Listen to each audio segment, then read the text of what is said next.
আমি যদি 60 বছরও বিড়ি সিগারেট ছাড়তে পারলাম না, তো আমার মধ্যে দিন আসলো কিনা? 60 বছর বয়সেও যদি আপনি গালি ছাড়া কথা বলতে পারেন না, তো দিন কোথায় আসলো? 40 বছর, এখনো 40 বছর ধরে প্রতিদিন ওজনে কম দেয় যে ব্যবসায়ী, তো তার মধ্যে দিন আসলো? বলেন বাবা। যে মা যে বোন আজকে 25 বছর ধরে বেপর্দা, সবসময় রাস্তার পাশে পুকুরের পারে মানুষের চোখের সামনে গোসল করে, বেপর্দা হাঁটে চলে, তো এই মার জীবনে দিন আসলো কোথায়? এই বোনের জীবনে দিন কোথায় আসলো? তোমরা যারা ছেলেরা দিনের পর দিন এক ওয়াক্ত নামাজ পড়তে পারো না, পড়ো না, আমার ভাইয়া, তোমার মধ্যে দিন কোথায়? ইসলাম কোথায়? তুমি কোন হিসাবে জবাব দিবা? ইনসাফ করে ভাবো। আমি এই জন্য শুরুতে বলছি, শেষ পর্যন্ত কিন্তু আমরা একাই। কেউ কাউরে সালাক মনে করেন না, আর কেউ কাউরে বোকাও মনে করেন না। আমনে শুধু সালাক আর আমি বেকুকা। আমনে ভাত খাইলে আমি কি সিরানি খাই? কথা কয় না? হ্যাঁ, আমনে 3 বেলা ভাত খাইলে আমরা কি সিরা খাই? তো আমি বেকুব হবো কেন? আমি বোকা হবো কেন? তুমি চালাক হইলা কেমনে? কেউ কাউকে জন্য বোকা ভাবতে নাই। সবাই বিবেকবান। বোকা পাগল হইতে পারে, বোকা প্রতিবন্ধী হইতে পারে, কিন্তু সুস্থ সবল মানুষ বোকা হবে কেন? এই জন্য আল্লাহ নবী সাল্লাল্লাহু আলাইহি ওয়াসাল্লাম বলছেন, আল মুমিনু গিররুন কারীম।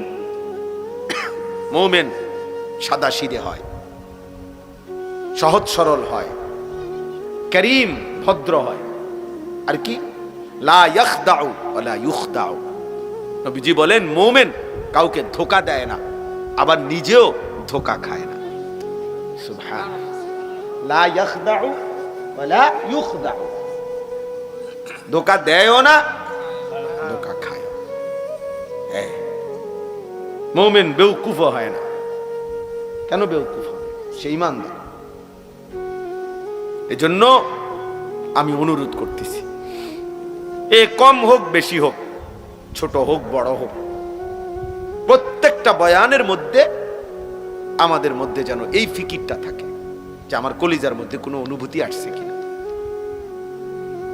তাইলে 10 জনের মজমাও দামি, আর নাই তো 10 লক্ষের মজমাও বেদামি। কেউ বুট খাইলো, কেউ বাদাম খাইলো, কেউ সানাচুর খাইলো, কেউ চটপটি খাইলো, কেউ ফটকা বাজাইলো, কেউ বেলুন, কেউ বিড়ি খাইলো, কেউ সিগারেট খাইলো, কেউ কতক্ষণ সুর দিল, কতক্ষণ কেউ নাচলো, কেউ গাইলো, কেউ ডুললো, এই আর কি তারে নারে করে শেষ হয়ে গেল। যার যে মতো, আগের মতোই ফজরের নামাজে মুসল্লি নাই, আগের মতোই বাজারের কোনো ব্যবসায়ীর জীবনে পরিবর্তন নাই, কারো আখলাকের মধ্যে ছিটে ফোটা কোনো পরিবর্তন নাই। তাইলে এই ওয়াজ, এই নসিহত, এই বয়ান কার জন্য? আল্লাহ আমাদেরকে বুঝার তৌফিক দান করুন। কোরআনুল কারীমের মধ্যে আছে আল্লাহ তাআলা রমজান মাস দিয়েছেন। আল্লাহ নিজে বলছেন, বান্দা, 2টা বিশেষ উদ্দেশ্যে আমি রমজান দিছি। এক, লাআল্লাকুম তাত্তাকুন, যেন তোমাদের একটি পূর্ণ মাস রমজান, রহমত, মাগফিরাত, নাজাত, এত বড় শ্রেষ্ঠতম মাস পেয়ে যেন তোমরা প্রত্যেকেই মুত্তাকি হইতে পারো, গুনাহ থেকে বাঁচবার একটা হিম্মত যেন আসে। হিম্মত, আল্লাহর ইবাদত করার যেন একটা জজবা আসে, যে এত বড় রমজান আমি হায়াত পাইলাম, যা আর মিথ্যা বলবো না, আর চুরি করব না, আর হারাম খাবো না, আর নামাজ ছাড়বো না। এই আল্লাহ বলে, আমি চাচ্ছিলাম এটা, এতগুলো রহমত দিলাম, মাগফিরাত দিলাম, নাজাত দিলাম, 70 গুণ নেকি বাড়ায় দিলাম, জান্নাতের দরজা খুলে দিলাম, জাহান্নামের দরজা বন্ধ করে দিলাম, শয়তানগুলো শেকলে বন্দি রাখলাম, হ্যাঁ, রহমত, মাগফিরাত, নাজাত দিয়ে পূর্ণ করে দিলাম, সবে কদরের মতো 1000 মাসের চাইতে শ্রেষ্ঠতম দামি রাত দান করলাম, ইতিকাফের মতো তৌফিক দিলাম। এত কিছুর বিনিময়ে একটা মাস শেষ হইল, আমরা প্রত্যেকের চেহারা, সুরত, চলা ফেরা, আচরণ, উচ্চারণ যেটা যেমন ছিল যদি ওই রকমই থাকে, এই রমজান কার উপরে দিয়ে গেল? আমার কথাটা বুঝছি নি ছেলেরা? বাবা তোমরা বুঝছো নি? বাপ আমার বাবা বুঝতে শিখো। তাইলে বাপ এই রোজাটা কার উপরে দিয়া গেল? তাইলে এই রোজা রাইখা রোজা রাখলাম, তারাবি পড়লাম, ইফতার করলাম, সাহারি খাইলাম, কই আমার আচরণের মধ্যে কোনো পরিবর্তন হলো না কেন?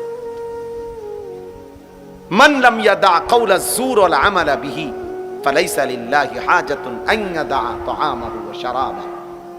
নবীজি বলেন, মিথ্যা বলা, মিথ্যা আচরণ, মিথ্যা সাক্ষ্য, মিথ্যা যাবতীয় কাজ যে ছাড়তে পারলো না, এমন ব্যক্তির খাবার থেকে বিরত থাকা আর পানীয় থেকে বিরত থাকার কোনই প্রয়োজন আল্লাহর কাছে নাই। ফালাইসা লিল্লাহি হাজাতুন, আল্লাহর কাছে এর 2 পয়সার কোনো দাম নাই। নবীজি সাল্লাল্লাহু আলাইহি সাল্লাম বলছেন, আপনারা কত শুনছেন ওয়াজে, রমজানের শেষ দিন নবীজি মিম্বরের উপরে দাঁড়িয়ে আমিন বলছে 3 বার। শুনছেন না এই ওয়াজ? এটা কথা বলেন না, ইমাম সাহেবের কাছে শুনছেন না? তো এর মধ্যে জিব্রাইল বলছে নবীজিকে একটা কথা হলো এই যে, ইয়া রাসূলুল্লাহ, রমজান যে পেল অথচ গুনাহ মাফ করাইতে পারলো না, আল্লাহ তাআলা আদখালাহুল্লাহুন নার, এমন নাফরমানকে আল্লাহ জান্নাত জাহান্নামে প্রবেশ করাবেন। ওয়া আবআদাহুল্লাহ, আল্লাহ তাআলা তার রহমের নজর থেকে তাকে দূরে সরিয়ে দেবেন।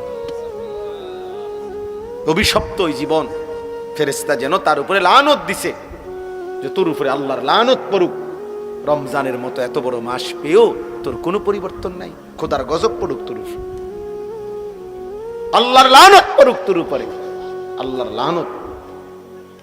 এত বড় রমজান পেয়েও একটা মিথ্যা বলা ছাড়তে পারলি না নাফরমান, নতুন করে নামাজ পড়া শিখলি না নাফরমান,